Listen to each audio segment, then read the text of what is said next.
Hello and welcome to the Steelers Depot live stream here on this Monday, April 4th. My name is Alex Kazor. As always, with me is Dave Bryan, SteelersDepot.com. Thanks for being here, guys. As usual, Dave and I here till 8 p.m. Eastern Time. So 1 hour answering as many Steelers questions as possible. Dave, how you doing?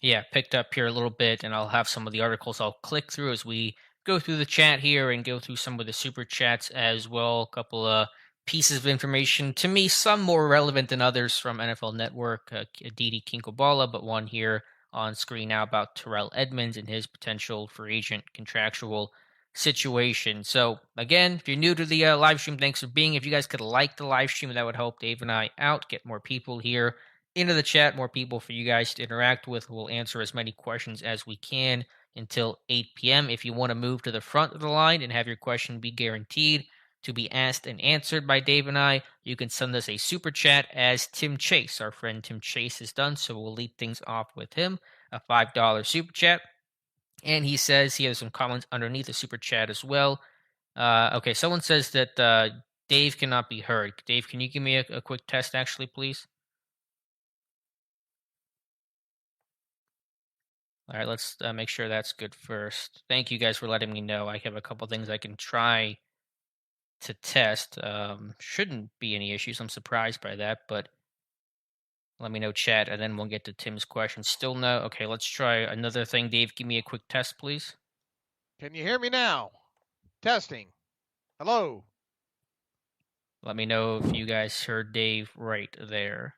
I'm getting levels on my end, so it should be okay. Good to go now. Yep. Okay. Good. OBS weirdly likes to change settings on me. So if there's any other issues, please let me know. And I appreciate you guys letting me know in the first place. All right. Good thing I didn't say anything important last time. time. Let's jump into the super chat here. I'll let Dave speak first on this from Tim Chase. How about moving up to number 2 overall with Detroit and swap this year's ones? Maybe, okay, this one's actually a lot. It sounds like a Saints Eagles trade. Give up 2023 number 1, 2024 number 1. If he's your guy, pull the trigger. I assume this is in reference to Malik Willis or some sort of quarterback. So I'm going to kind of just abbreviate the question here from Tim instead of the specifics and just say, would you be willing, Dave, to trade the farm for a quarterback? Thank you for clarifying, so I don't have to take my shoes off for this one. Man, that's pretty rich, right? I mean, would you have to go up to number 2 to guarantee? My thought process has been kind of go up to I think 5 overall, where the Giants' first pick is. I can't answer that question. I think only the Steelers can answer that question. If the Steelers think Malik Willis or whoever is that guy and can be that guy, then the simple answer to that question is you give up those picks to go get them. But I mean, would I? I mean, look, I'm kind of enthralled by what the upside of Malik Willis is. 2 first round picks, those is mighty expensive, to go up that far to get him. My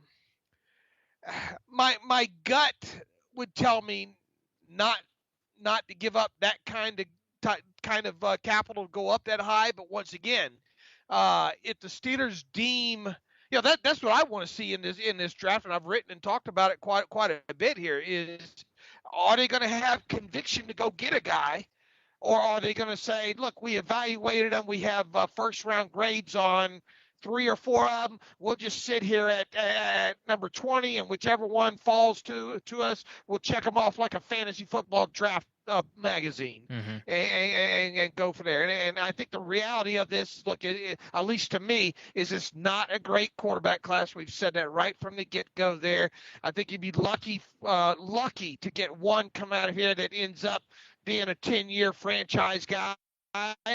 What are the odds of you getting that guy at 20 when you look back at history and all associated with the quarterback position at the draft? So, I mean, my gut would tell me not to go up that to go up that far for that kind of capital. But look, I have my first mock draft. I think I had him giving up a swap the first this year, a first next year, and I believe I had was it a second or a third? A third, Mm, I believe, this year to go up to the number 5 spot. So the question is do the Steelers believe whoever their top graded quarterback is can be a franchise guy? And right. if they answer that question yes, then you pull the trigger on a deal like that. Yeah, I'm always in the camp of there is no price to pay for a franchise quarterback if you truly believe that he is the guy. That guy is priceless. Now, would you have to go up to 2 to get him? I think you can probably wait a little bit because there isn't a risk of 3 or 4, taking him. Now, someone else could trade up to 2, and there's always those conversations you're going to have during the draft to kind of get a feel for what other teams are thinking and doing. But yeah, I think bottom line is if you love a guy, then you're willing to go up there and get him, and if if you trust the guy enough that he's going to be the guy, then it's all going to be worth it in the end. And Let's look, the thing with Malik is, obviously like, intrigued by what his upside might be, but in no way, shape, or form. I mean, a huge disclaimer needs to be on that. The guy just has just as good a chance to be a bust as anybody else. We're talking about a guy with 2 years of football here, a guy that technically a small school guy. He's got a lot of wow on his tape, but it got a lot of oh wow on his tape as well too. So it's definitely a crapshoot, specifically when it comes to the quarterback position. But if you think he can be that guy, then does it matter what you give up if he's going to put 2 or 3 Lombardi trophies on right.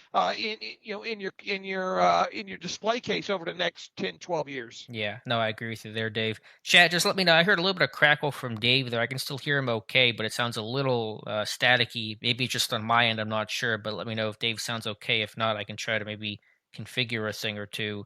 Um, so just let me know that quickly, and then we'll get on the next question here from Lumberzack 94. Let me know about Dave's audio if you guys could. And then we'll go back to the questions. So yeah, mic is crackling. Sounds good. Terry says it sounds good. Little audio issue. Let's try this here real quick on the fly if that's okay with you, Dave. Let me put up this image here. I'm gonna hang up the Skype call we have, Dave, and then call you right back, and I think it'll probably fix the crackling issue. Is that okay? Okay. All right, let me just do that real quick. Give me 1 second, guys. The stream will still be ongoing. You may hear at some point though a Skype call, but it sounded a little off to me. So let me go ahead and just call Dave back real quick, and we should be good.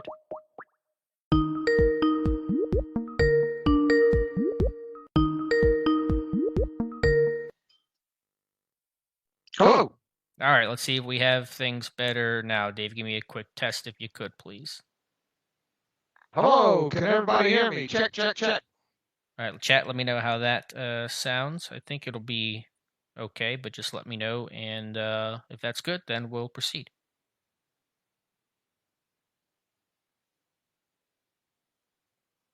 Oh, now we're getting echo? That was worse? Echo. Yeah. All right, hold on. Let me try. Sorry. Let me try something else. Dave, give me a quick test, please.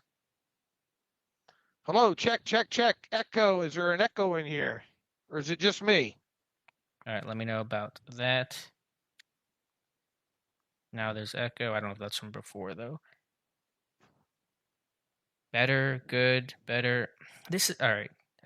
This is very weird because I'm sorry to give the inside baseball, but all I'm doing is like turning off desktop audio. And initially it was muted and no one could hear you. I turned desktop audio on. You sounded good.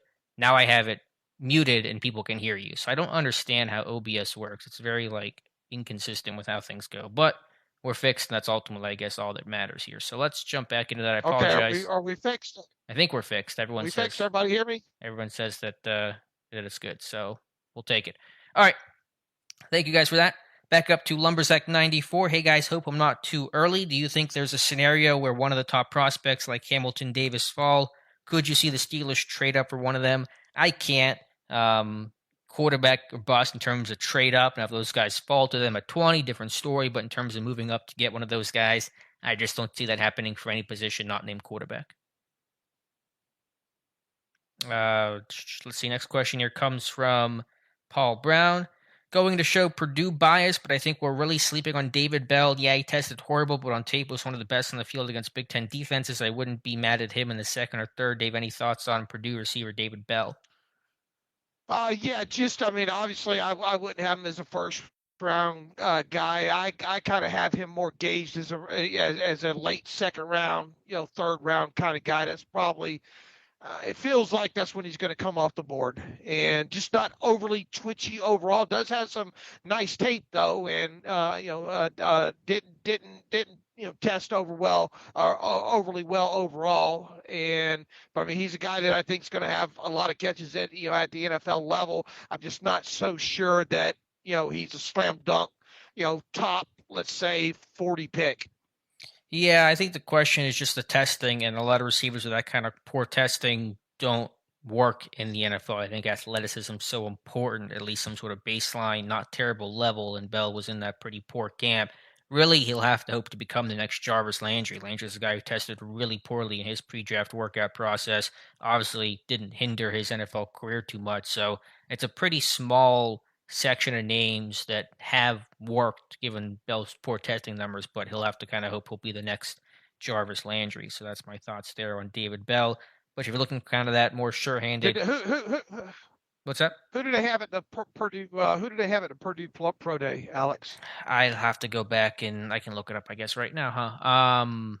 Because I don't remember who was there. I don't remember Frisman being there. I know that. Let's see if I can pull up the Pro Day tracker, and I'm tracking today. I know they have somebody at the Louisiana Pro Day today, the Raging Cajun Pro Day. I don't yet know who, and I don't know on the Montana State Pro Day. It was probably Mark Bruner. If they sent anybody, I wouldn't be surprised if no one showed up for that one. But I know someone was at the Louisiana Lafayette Pro Day. And in terms of Purdue, Phil Kreidler at Purdue.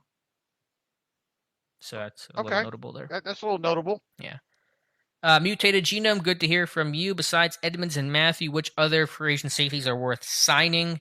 Is it highly likely they land one, or will they have to draft a starter? We'll see what happens in free agency. I think they're going to sign somebody. I don't know who that's going to be. Is it Matthew? Is it going to be Edmonds? Somebody else? All those things are possible. And if it's not a higher end guy like Matthew, then certainly you could expect this team to draft somebody as well. So in terms of free agent safeties, any other names coming to mind? Obviously, Edmonds, Matthew, the two most talked about ones right now, Dave.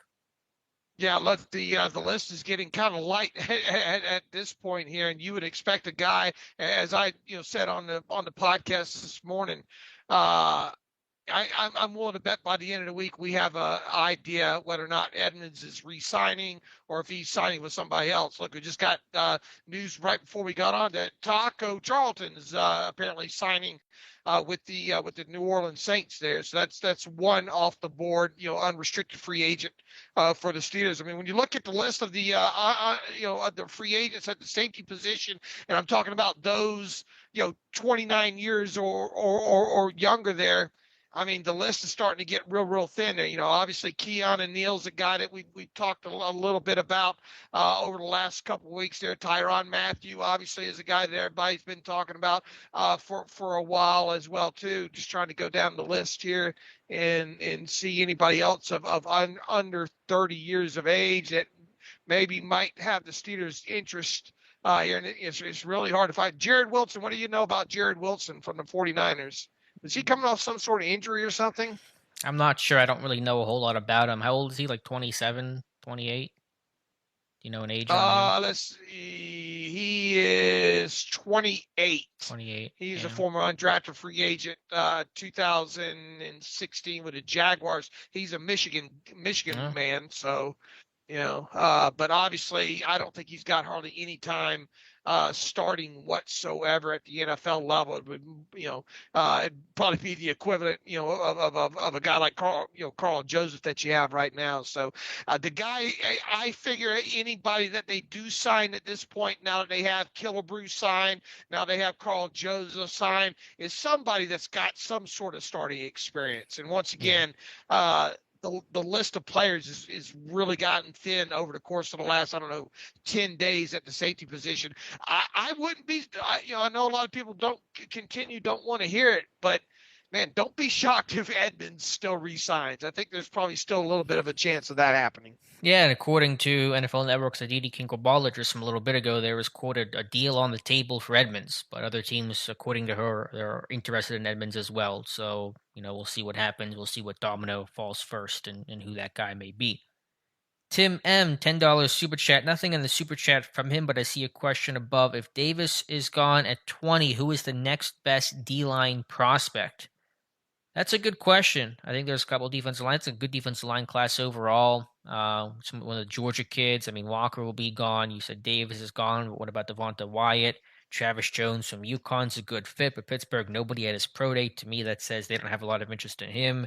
Top of the draft there. So Travis Jones, name that comes to mind. Devonta Wyatt, potential names that come to mind if he's there at 20. Certainly no guarantee that he is. Beyond that, I'm not really sure what other names would quite fit. Perion Winfrey, Yeah. kind of thoughts on one of your Senior Bowl guys, stand out at the Senior Bowl as well too. Jordan Davis is obviously, I would think, at the top of that list with Wyatt right along with him. They're both Georgia products overall there. So those would be the two. I mean, and obviously first round, you're talking about having Mike Tomlin and Kevin Colbert at the pro day, and they were obviously both at the Georgia pro day. So that would probably be the best bet if they went that way. But I mean, at this point now, I mean, I will be stunned, and really I've been that way for a while if this team doesn't draft a quarterback in the first round. Yeah. If you want to just throw out other names, Jermaine Johnson from Florida State, more of an edge type of guy, but he'll probably be gone. DeMarvin Leal from A&M, Carl Dunbar at his pro day. I think 20 is a touch early to draft DeMarvin Leal, and again, no Tomlin Colbert at that A&M workout. But just other names that kind of fit. I think Leal's a good name to mention. He'll probably be a top 40, 45 player. $5 super chat from Carmichael, the sports guru. Just because Alex is my guy. What's up, Dave? Thank you, Carmichael. Appreciate the super chat. No question there that I can see, but thank you so much for the generosity. Scroll back up here to the questions. This is from our buddy Jason Bodine. I think it's Bodine. I always forget. I should know this. Hello, Daleks. Now that Charlton is filling his taco with crawfish, do you think there's a higher likelihood the Steelers will prioritize edge rusher in the draft to pair with Avery, say third, fourth round? I think that was going to happen regardless of what Taco was doing, if he was coming back or still a free agent or what. But yeah, I think edge rusher is certainly a position you look at. Avery, we assume he's going to play there, but you'd still like to find some more talent at that very important edge position. Yeah, weren't we about in the same place at the same time last year? Yeah. When it comes to the outside linebacker edge position there. Look, I mean, I like Avery, but all along coming out of Memphis there, I've always liked Avery's off the ball tape a lot better than I did him as an edge rusher. And our own Josh Carney did a breakdown on Avery since the Steelers signed him and all.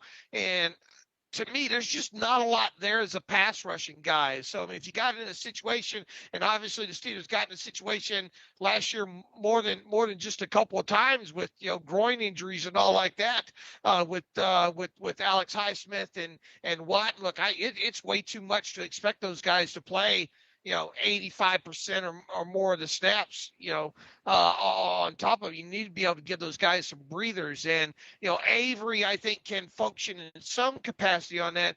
But, man, you sure would like to have another guy, especially one that give you more as a pass rusher as far as an edge. Now, that list is also dwindling at this point when it comes to, free agents and all like that. So, way it looks like right now, this team absolutely is going to have to address that position at some point during the draft. Maybe a guy like my guy out of Western Kentucky, D'Angelo Malone. Hmm.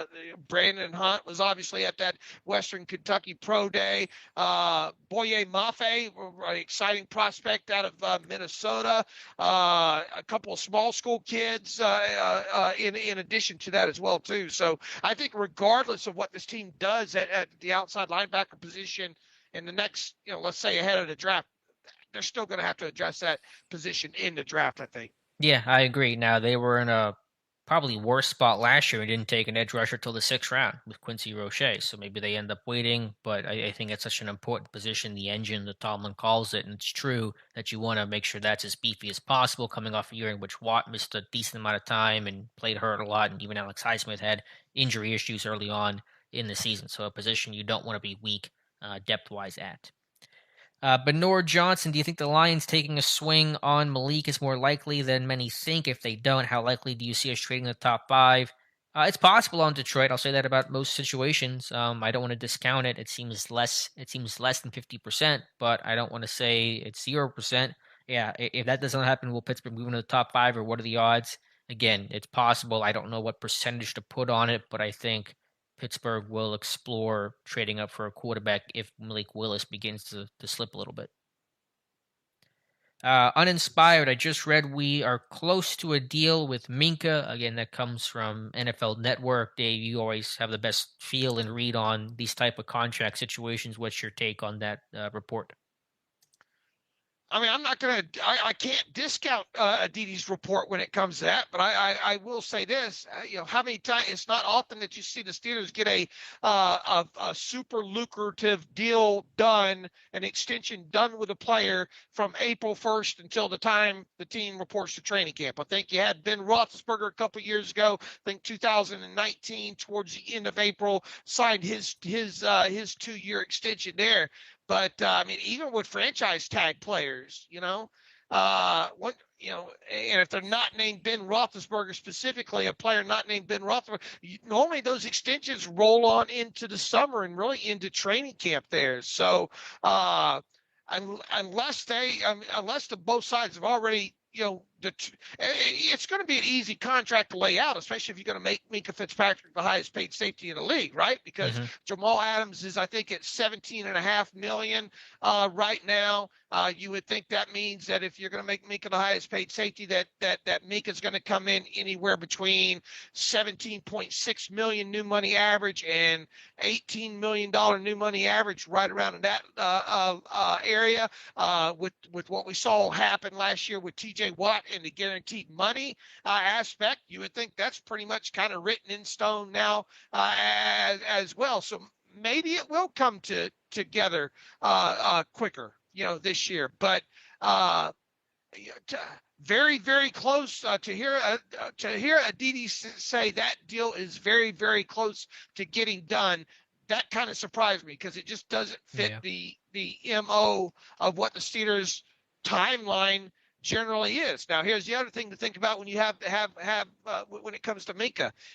If you get to training camp time and you don't have him signed to an extension, you would think he's going to follow the same path as TJ Watt did last year, right? Have some sort of hold in, if you will, where he doesn't really practice and it doesn't play in the preseason games.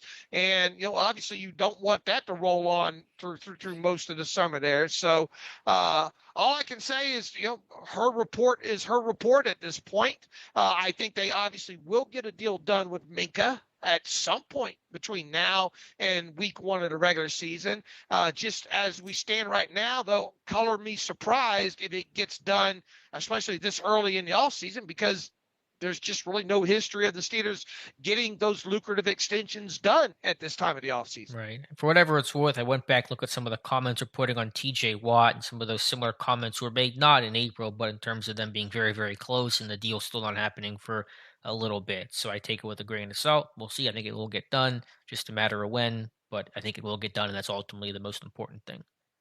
By the way, Right. also have up on screen right now, this is from Aditi herself about all the pre-draft visits that are scheduled with Pittsburgh later this month with Desmond Ritter, Sam Howell, Those are happening this week. Carson Strong, Matt Corral next week. Malik Willis, I think someone said April 20th. And then Kenny Pickett's already met with a team. So I was wrong. I said on the podcast today I didn't think they were going to bring in the top quarterbacks, but they're all coming in apparently, Dave. All right. The old man still has it. Still got the fastball. Mutated Genome says $2 super chat. Thank you so much. Jameer Jones is available. Resign. I mean he did okay on special teams. It's kind of what got him the hat, but not going to offer anything as a pass rusher. So I'll look elsewhere. But I think he is available. Let's see. Going back up here. Let's see. Mike says, "What are your thoughts on Christian Wade as a veteran linebacker or running back? Sorry, Christian Wade as a running back. I'm not familiar with the name. Are you, Dave? No, I'm not. Christian Wade. Mike, if you could maybe expand on that. Are you talking rookie? I don't remember any running back in the NFL named Christian Wade. So maybe I'm just blanking on somebody. That's certainly possible. Here's the Bills waived a Christian Wade, a former American football player, former rugby union player. He spent 2 seasons on the practice squad as a running back for the Buffalo Bills. He's already, I think, according to this, he's 30 years old already too. Is he part of like the international program pathway guys? Yeah, probably one of their international program or whatnot. So I mean, I don't even think he's not played in an NFL game. I don't think. No, I don't believe he's been on their practice. He's been on their practice squad since 2019. So probably not going to be an option. I mean, if you did bring him in, it'd be on a rookie 1-year contract with no signing bonus, so you could cut him. But the fact that the Bills are parting ways with him at this point right now, that probably speaks volumes. Yeah, I think so. By the way, Terry Bradford finally got to be here for a live stream. Thanks for being here, Terry. Certainly appreciate everybody here. If you guys could like the stream, Dave and I would appreciate that as well. Yeah, Christian Wade, probably not the answer there, Mike. Mike Gadesso, hey guys, if quarterback's gone to 20, what positions can we rule out at pick 20? What do you rule out, Dave? Running back, tight end, anything else? Yeah, running back, tight end, specialists, obviously. I mean, it doesn't look like I guess you can't rule out offensive line. No. Is there going to be a do they really want some of that Tyler Lindenbaum? I would probably rule out center, to be honest with you. Okay. Overall, I think there would be a better chance at guard. I don't know what inside linebacker. With Miles Jack and Devin Bush, in the last year, probably not going to get his 5th-year option. So I guess technically you can't rule out inside or outside linebacker on technicalities. I don't think you can rule out any position on the defensive line, either defensive tackle or defensive end, especially with the status of contract status of Wormley and how much time's left on his deal, and obviously with Stephon Tuitt. Cornerback and safety obviously would probably be in play, so probably running back and tight end I would think would be 2 positions that you probably rule out. And maybe center. Center, I think that's fair. D-line, I still really can't. I'd have a hard time seeing D-line in the first round, just trying to find the names and the reason. Not gonna rule it out, but I think the odds are really, really low on that. But yeah, I think running back, tight end, the only ones I can confidently rule out in the first round. Let's see. Next question comes from Patrick Bateman. Is bringing back Emmanuel Sanders fill the need for a veteran receiver in the room? He would fill it. Question is Pittsburgh want him back? I mean, he's how old's Emmanuel? 33, 35? Like 34 or 33 or something like that now, isn't he? He was on Good Morning Football, I think, this morning. Okay, I know Pittsburgh's done some reunions with older players, Bryant McFadden and others, but he's 35 now. And when's he going to turn 36? He just turned 35 on March 17th. Okay, well, happy birthday, Emmanuel. I'm not going to say no. You're pretty desperate looking for that veteran guy, potential slot guy. Obviously, he had a beef with Ben, and Ben's now gone. I think we had this conversation a bit on the podcast 2-3 weeks ago. So he would be a veteran presence. I mean, to answer that question directly, yes, Patrick, I think he would.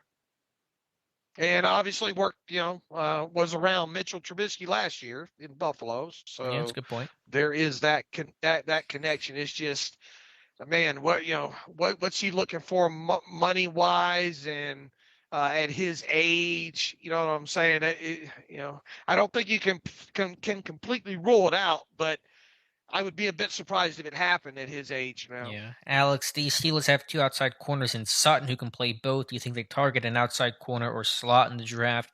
Really could go either way. Can't have too much good cornerback depth. There's arguments for both positions. Slots a little less undefined right now, a little more undefined, I should say, in terms of who that guy's going to be. Outside corner, happy to get back Witherspoon, but you would love to get. I would love this team to take a chance on a really athletic, traitsy cover corner that can really hopefully have a lot of upside there to match up against some of these top receivers. I think that's what this team needs right now. Let's see. Yeah, and I mean, Go ahead. would they are they destined to get one this year in the draft at some point? It feels like it. At least one corner is probably coming in the draft. The question is that going to be kind of a long kind of boundary corner, or guy that can play inside? Right, yeah, that's the question that's being asked, and I think it really could go either way. Depends on the board, depends on how things shake out. It's all on the table right now. But I think having Wallace and Witherspoon back gives yourself some better depth. I would certainly be looking to play Sutton inside more. You got Trey Norwood who's going to play in the slot some as well. You have some options there, so there is no I think immediate pressing urgent need to do something there. Steel Pastor, don't have the first part of this question, but is asking for 20 plus per year. Do you think wait till next year and tag him or trade him now while wide receiver money is so crazy? I assume that's in reference to Diontae Johnson. Basically asking, what do you do with Diontae Johnson? Extension, tag, trade? What's your course of action, Dave? Well, here's the thing with him is once again people I think are some of them are finally coming down to the realization that you're not going to be able to re-sign this guy for like 15 or 16 million, like some people think. I mean, you look at what the market has done this off season and all, and uh, you know, I think you get him at a deal if you got him anything under 20 million per season at this point. It's hard for me to envision the way the Steelers have done wide receivers in the past and all. It really is kind of hard for me to envision them signing him to an extension this offseason. And if they do, once again, I expect that number to be, north of at least 18.5 million, I would think. And probably closer to 20 million. You have the ability to do it from a cash and cap standpoint. The only question is, will they? Mm-hmm. And once again, the Steelers just don't have a long history of paying wide receivers near top of the market money like that. So if they didn't, then he's not going to be too thrilled about it, and obviously we'll be looking towards next season. Then you can obviously place the tag on him, but then you still would go into next year's training camp wondering if you're going to be able to get a deal done with him. So I mean, look, he is a phenomenal guy off the line, a really good good separation, good after the catch kind of guy there. Obviously the drops are an issue with him. And good X receivers with that kind of skill set also don't grow on trees, but it's a tough call. I would tend to like to see them re-sign him, but once again, that number is not going to be south of 18.5 million, I don't think. Yeah, not going to be cheap. I'll say this: I would not trade him now. I want to let him be a Steeler and be a part of this offense, and they're going to need all the receiver help they can in the post-Ben era. What happens from there, I'm not sure. Potentially tag, potentially extension, depending on what he wants and those kinds of things. So I would at least, worst case, let it ride out through the year. I would not trade Diontae, even if I knew I couldn't get a deal done right now, or even later this offseason. I mean, he's not going to be too happy, I don't think, about going in and having to play for. He did hit the proven performance escalator, so he got a little bit of a raise that way this offseason and all. But I'm going to imagine he's not going to be too happy about not getting a deal this offseason, if indeed that's what winds up happening. He's set to earn 2.79 million this season, just a slight raise off of the proven performance escalator. He's probably still mad about missing out on that Pro Bowl and that $1 million, but would like to Yeah, get a yeah. lot more than that. Yeah, I think he's gonna be mad about it. If you're like, well, we can't get a deal done, so you better play well this year so you can cash in, or we are forced to tag you and you get a lot of money, that way potentially. So, I mean, would you consider trading him? All depends on the deal. I brought it up, I think, not too long ago about just kind of throwing it out there as a hypothetical about, uh, the only way I could see something like that happening with him in a trade would be part of some sort of move up, Right. in the draft. That's the only way I could see something like that happening. And I'm looking at the wide receiver list right now. Uh, I think that's been updated here with some of these new deals and all like that. And even if you gave him 18.5 million per year right now, that still wouldn't put him in the top 10. It would Mm, have him obviously in the top 15. And I mean, he's looking at a deal like 18 million. Christian Kirk average new money average at 18 million for Christian Kirk, and Kenny Galladay at 18 million. I can guarantee you him and his agent are saying there's no way we're taking less than that number yeah. there. So that's the number, and the question becomes uh, how much more is he going to want for that? Is he going to want kind of top five money? Look, when you look at his stats and especially his catches, now obviously his yardage is down, but if you look back at that draft class and all. I think he leads, all receivers since his draft class in catches there. But obviously the yardage is a little bit down. Kind of that dink and dunk offense he's been a part of since he's been in the NFL. So if he didn't have the drops there, for sure, I think it'd be a lot easier, to make the decision on him. But personally, my gut, as far as what Steelers have done in the past here, my gut tells me that they're not going to extend him just based on history and probably his asking amount. Yeah, and the market for receivers certainly went up this year with the Kirk deal, with the Devontae Adams deal, with the Tyreek Hill deal. The price just went up to pay for talented receivers. $5 super chat from Jared Nichols. If you were to rank the likelihood of positions drafted at pick 20, what would be your top positions? Likelihood of a trade up. A trade up's possible. It's hard to put a number on it, but I'll certainly put it well above zero. In terms of positions that will get drafted or could be drafted, quarterback number one. I think that's pretty obvious. From there, it becomes much more open ended. I'm not sure exactly where I would go. I would probably say quarterback one, wide receiver two, safety three. I'm going to assume there'll still be a safety sign before the draft here, and then maybe corner four, offensive line in some respect five. Any disagreements there, Dave? Yeah, I that want to very sounds loose about that. right. Yeah. Yeah, Um, and then yeah, I think you're on track there. trade up for quarterback and quarterback only, but certainly possible. Quick sidebar, but meant to mention at the top of the show. Then we had the audio bugs to work out. I know you guys have been asking about it occasionally, and I just got confirmation today. I will be involved in the Walk the Mock live mock draft as we did last year. This is going to be set for April 24th. That's a Sunday, 8 p.m. Eastern Time. So I just got the invite back for that. I'll live stream it on my channel the way I did last year. It's a 4-round mock with trade, so we'll all go through it together, and you guys can be my assistant GMs, and we'll see who we pick. So walk the mock draft, April 24th, 8 p.m. So put that on your calendars. All right. One quick other note Sure. about Diontae real quick. Kind of really one of the kind of game changer deals that got done earlier in the offseason was that Mike Williams deal with the Chargers. Good point. You got With the 20? new You got money. 20 for him? Yeah, right at $20 million new money average on that. So once that deal came across there and got inked, I mean that at that moment it's hard to imagine. And then obviously since then you've had Christian Kirk in at 18. I mean, I think the starting point with Diontae might even be like 20 million, Mm. 20.5 million, something around in there. So that's yet another reason to think maybe that a deal doesn't get done with Diontae later this offseason. Yeah, it's a fair point. Cap question here from our buddy Saloon from Brazil. Good evening, guys. How do the incentives to be earned work in terms of salary cap? Does it count this year or next year? I know there's a difference today between likely to be earned and not likely to be earned. Can you kind of give just a real quick layman's breakdown of how those incentives work cap wise?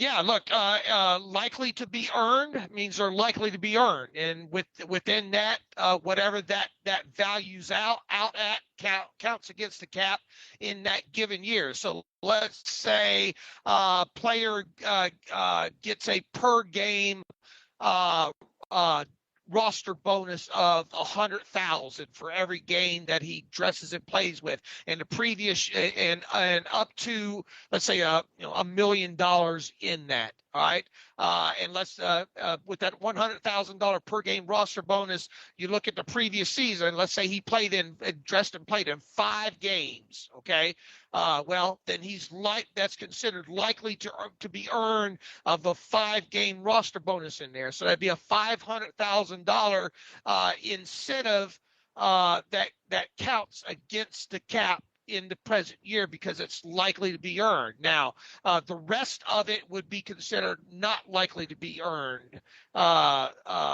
in that. And if the player was to reach any of those not likely to be earned incentives, then whatever that amount is that he qualifies for in a given season then gets hit on your cap the following year as an off-season debit that usually hits around late February, early March. Right around there is usually when the credits and debits are handed out in there. So the key terms always to look for in these deals, and you don't really have to worry about it with the Steelers for the most part. Now they did obviously with Mitch Trubisky. He's got a lot of not likely to be earned incentives in his contract this year, but generally for non-quarterbacks, the Steelers really don't like using either likely or not likely to be earned incentives in their contracts there. They don't go actively looking for that. Now, they have traded for players in the past.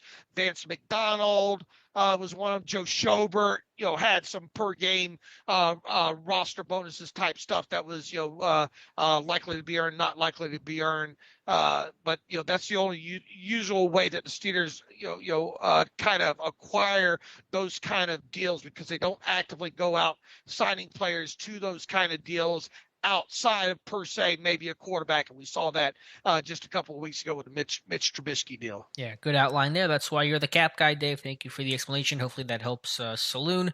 Go through these questions a little bit quicker here. Trevor Davis, will the Steelers sign a veteran receiver before the draft? Thanks, guys. Dave, your thoughts. Will Pittsburgh sign a veteran receiver prior to the draft?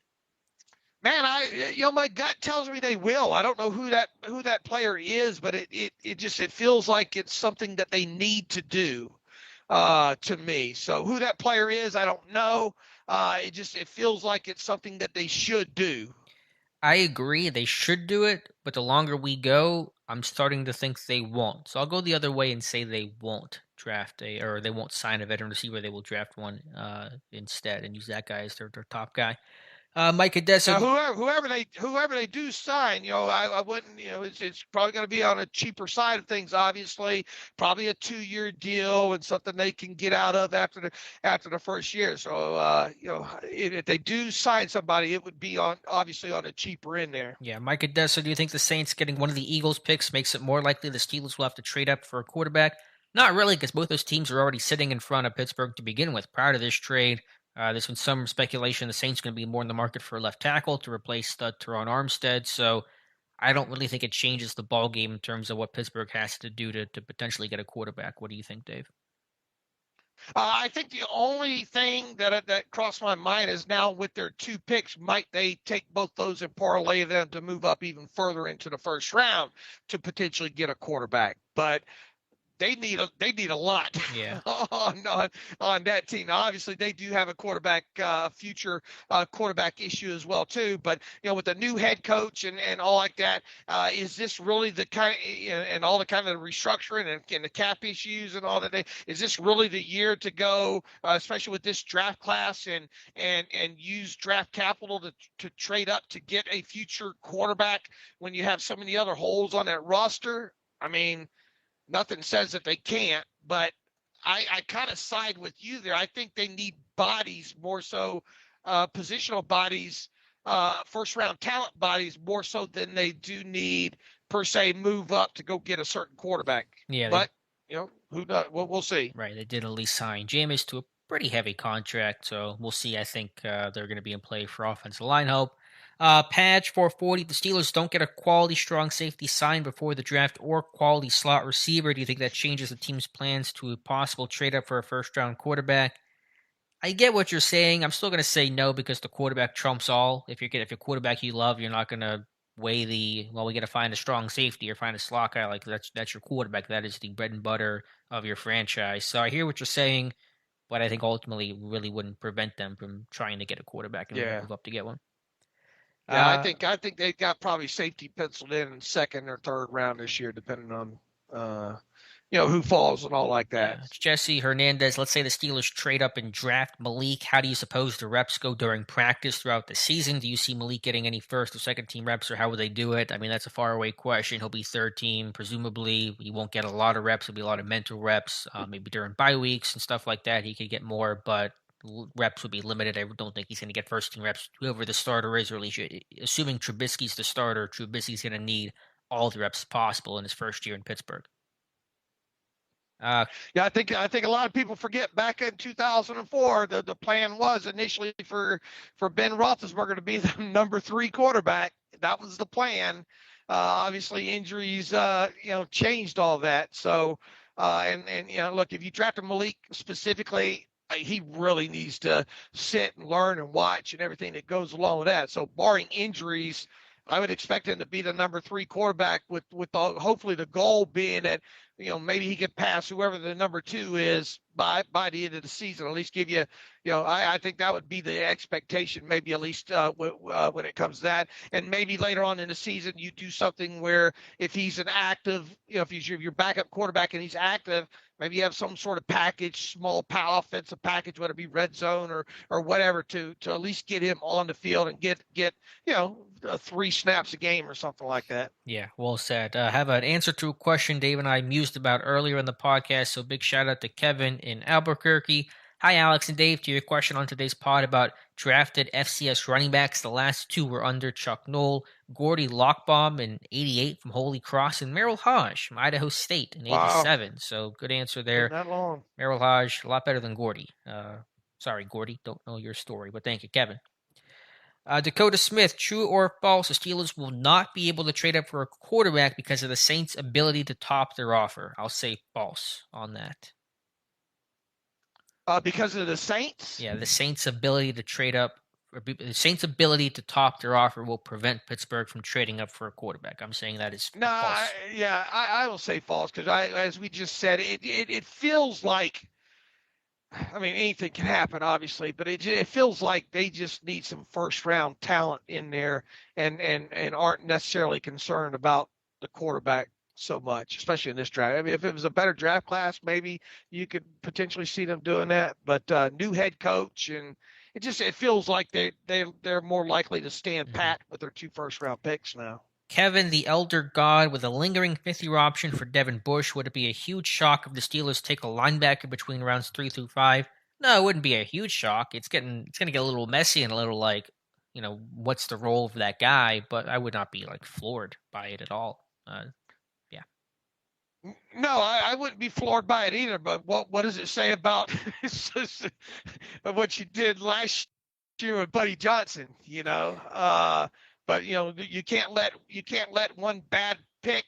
You can't stay married to one bad pick just because it was a bad pick. Overall. So I think everybody agrees that it'll be a surprise if they pick up the 5th-year option on Devin Bush in these next couple of weeks here. So assuming that winds up coming to fruition, you obviously have Miles Jack in there. You got Devin Bush that you would hope gives you some better play this year.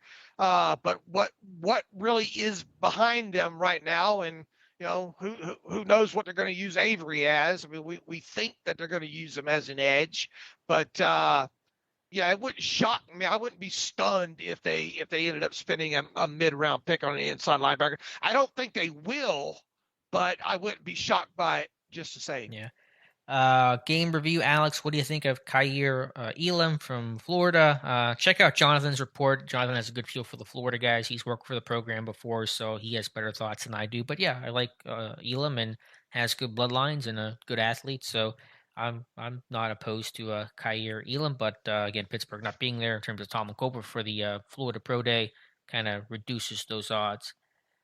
Mm. Mike Odessa of Edmonds is re-signed. Could the Steelers still take a strong safety rounds 1 through 3? Sure, I think that's totally possible. Mm-hmm. Edmonds won't break the bank.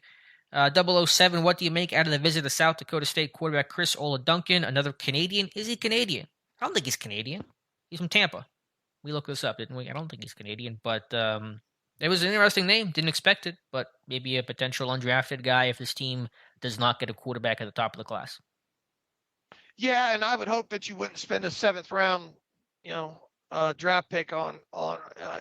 I really have a feeling that kid's going to go undrafted, but it's definitely a name to keep in mind if they don't wind up drafting a quarterback early there because of kind of his skill set and everything that goes along with that. But I mean, not invited to the combine. I think what was the NFLPA Bowl kid.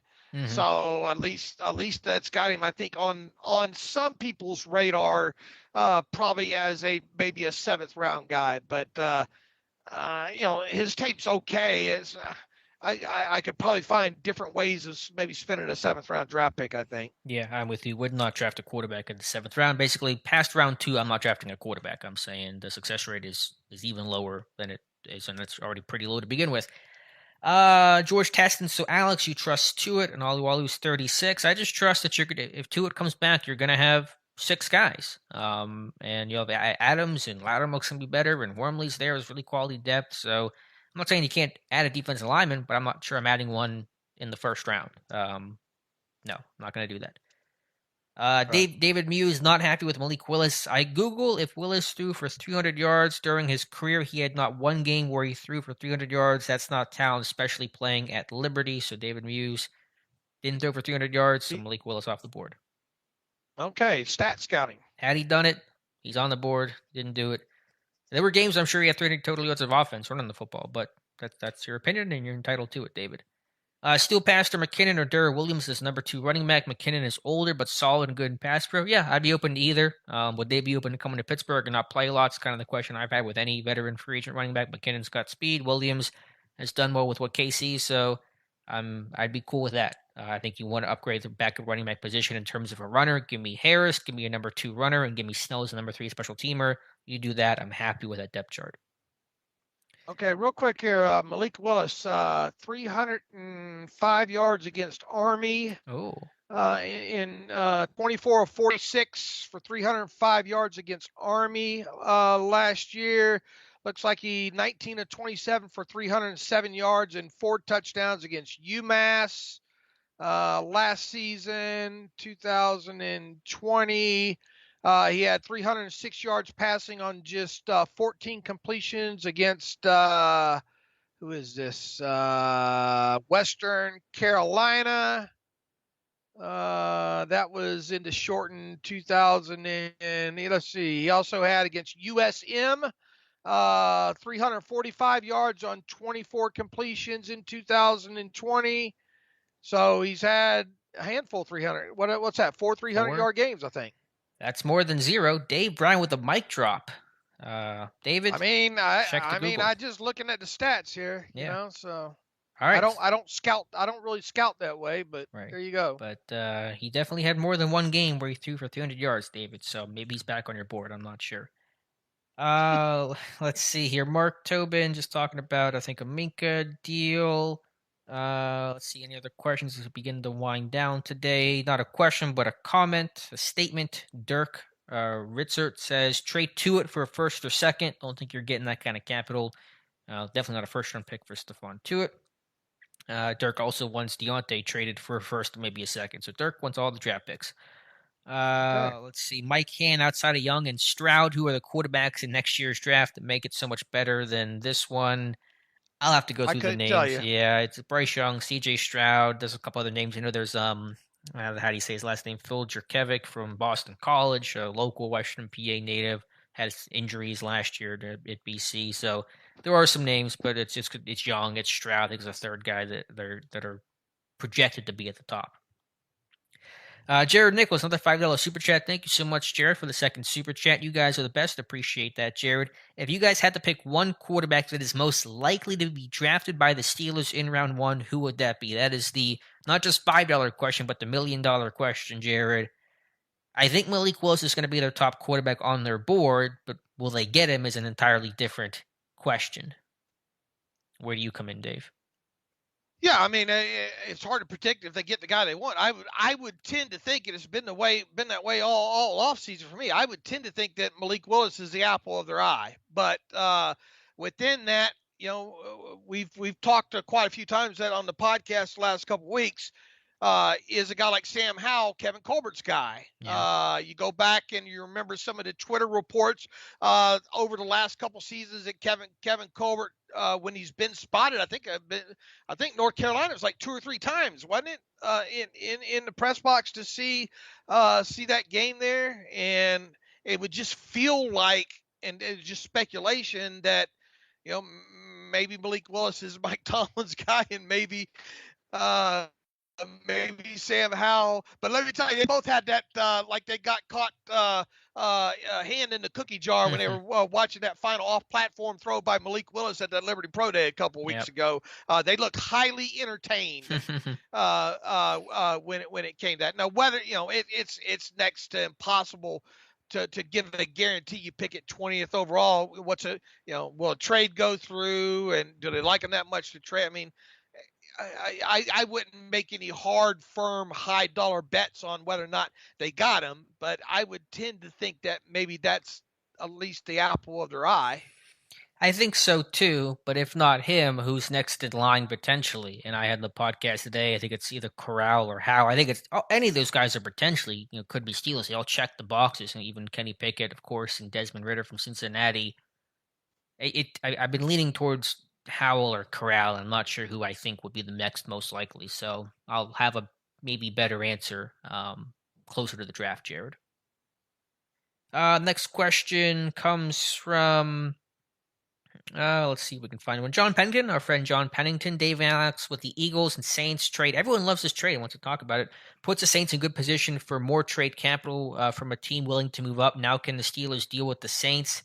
I don't think New Orleans wants to deal with Pittsburgh. I'm not entirely sure what the Saints are exactly trying to accomplish here with this trade, but I don't think a deal is going to happen between Pittsburgh and New Orleans. Right. Let's see here.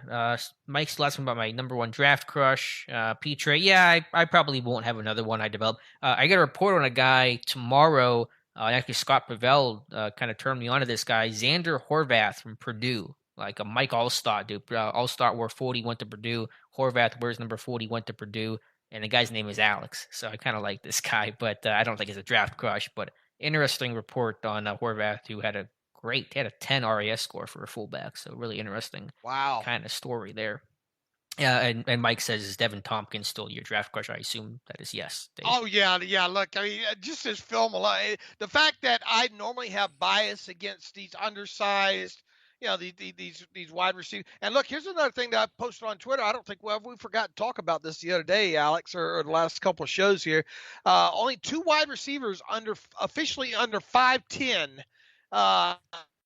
Kevin Colbert has only drafted 2 wide receivers officially under 5'10" during his time with the Steelers. One of those was Antoine Randall L. way back, and technically, I mean, he was really a quarterback coming out of Indiana, right? Mm-hmm. With him, and the other one was obviously what was the other name I had on the list there from a few years ago? The wide receiver, late round.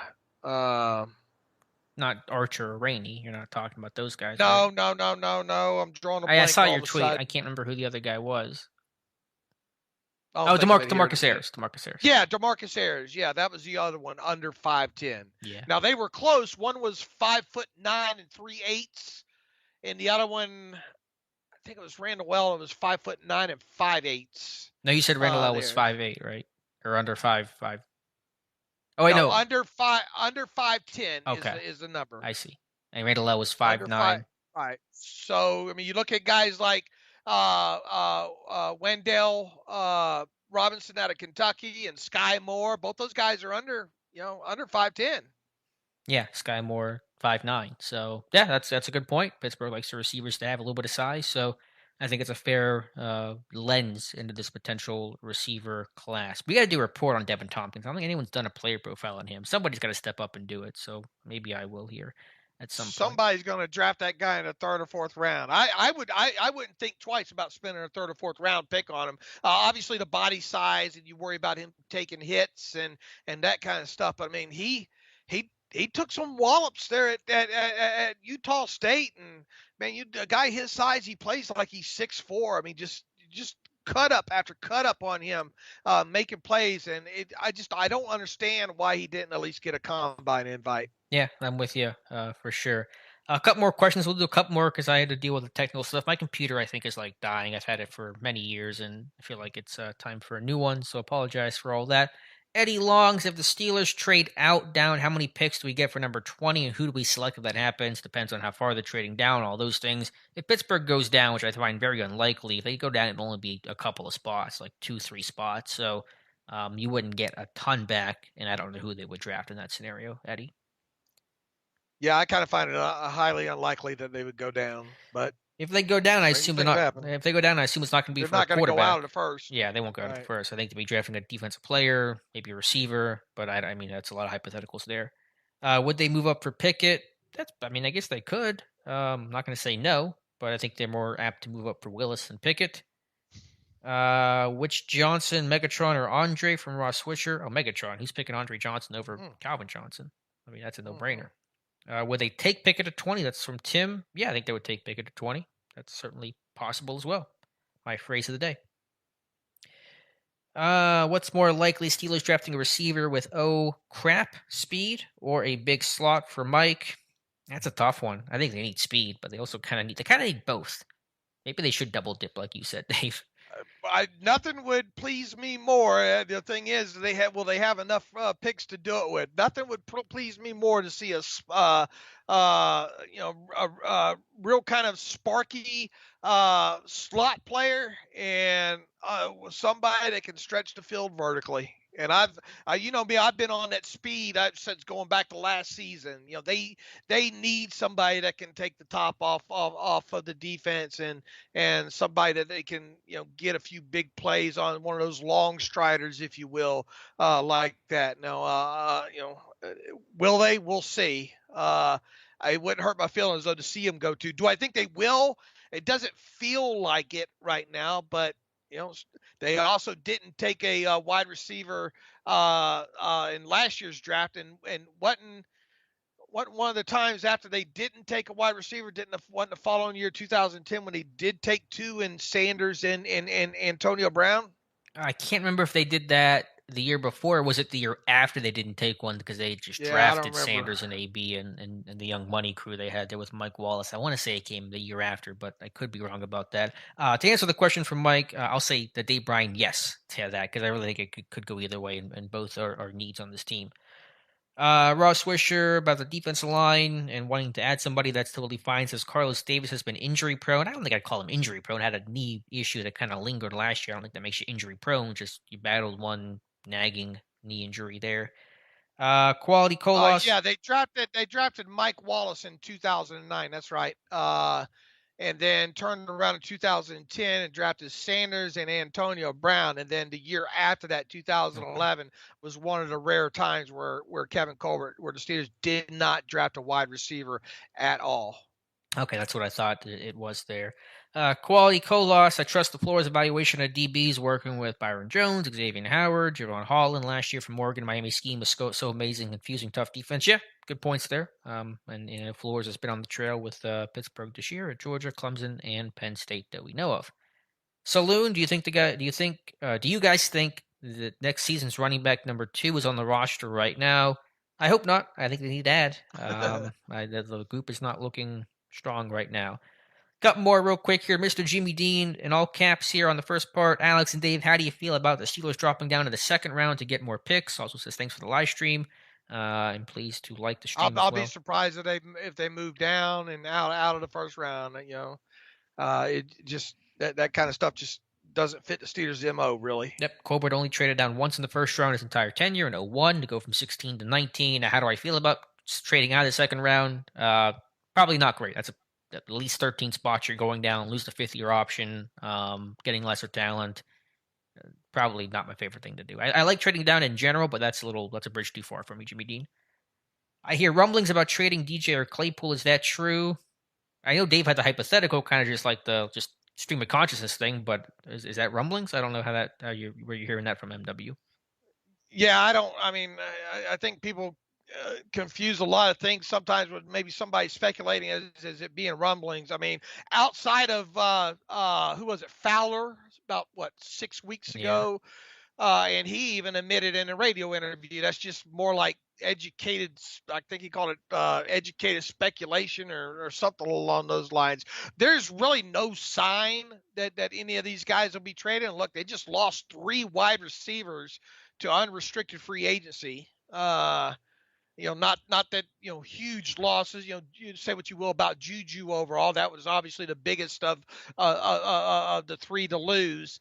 Would they really deal away another one? I mean, it's not impossible, as I like to say. I would think if they did deal one, though, I mean, you can make arguments for it being either one. Claypool has the longest time left on his contract there, so a team that maybe thought they could fix him or turn him around, that could be maybe a selling point on that. And the thing with Diontae, the argument behind doing that would be, look, we can't sign this guy. He's probably going to be gone after this next season anyway. Let's go ahead and see what we can get for him now. But either way, if indeed, and I wouldn't call it rumblings, no, but if indeed the Steelers were to deal one of those two guys, once again, I think it would be part of some sort of draft day move up type package. That's really the only way I could fathom that. So I would put the chances of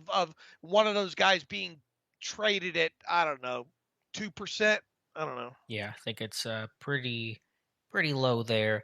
Let's see. MW Marquise Bell, the safety from FAMU. Have you all heard much about him? Buzz going, yeah, interesting guy. Pittsburgh had his pro day. I think that was our buddy Rick Repreach, I want to say, was there at FAMU. Kind of a day 3 guy. Bell is decent size, decent athleticism. Don't know a ton about him, but small school sleeper for sure that you want to keep in mind.